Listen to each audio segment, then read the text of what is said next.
Hello, this is Ron Paul with your weekly update for November 29th. As of November 7th, the total U.S. public debt outstanding reached an astonishing $13.7 trillion.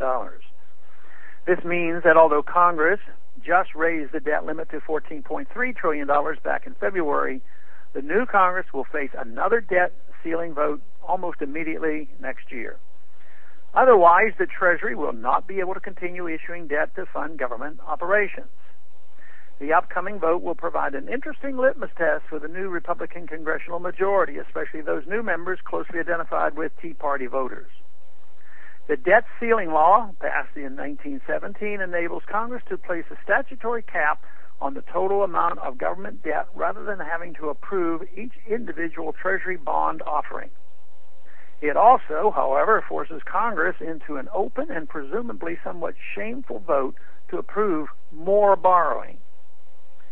If the new Congress gives in to establishment pressure and media alarmism about shutting down the government by voting to increase the debt ceiling once again, you will know that the status quo has prevailed. You will know that Congress, despite the rhetoric of the midterm elections, is doing business as usual. You will know that the simple notion of balancing the budget by limiting federal spending to federal revenue remains a shallow and laughable campaign platitude. Of course, congressional leaders, now Republicans, will tell America that they plan on balancing the budget soon, but they just need some time. After all, we have to keep the government open, they claim. We can't have a so-called emergency shutdown of vital government services, but somehow Congress always finds money for emergency spending in the form of supplemental appropriation bills for TARP bailouts, troop surges, and the like. Why is there never an emergency that justifies less spending? Surely we are facing an emergency debt spiral as evidenced by the Federal Reserve's recent commitment to buy another round of Treasury debt. It's now quite obvious that the U.S. government plans to inflate its way out of debt, and the world is fleeing our dollar in response.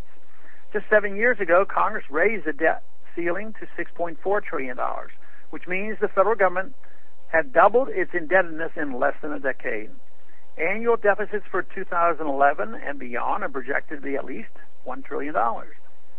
By contrast, the entire federal debt amassed from the founding of our nations until President Reagan took office, a period of roughly 200 years, was less than $1 trillion. So it's no exaggeration to state that federal debt is growing exponentially. I have two simple proposals when the new Congress convenes in January. First, refuse to raise the debt limit. Find a way, month by month, for Congress to spend only what the Treasury raises in revenues. Second, start over from scratch with the 13 appropriations bill that fund the federal government. Reject any talk of baseline budgets or discretionary spending. It is all discretionary, and members of both parties should vote against any 2012 appropriation bill that is not at least 10% smaller in nominal dollars than its 2011 counterpart.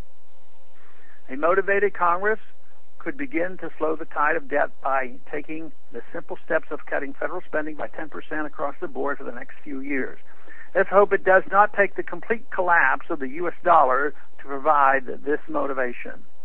Thanks for calling. A new update is placed on this number, 888-322-1414, every Monday morning. The written text can be found on my website, www.house.gov/Paul, under the heading Texas Straight Talk. Thanks for calling.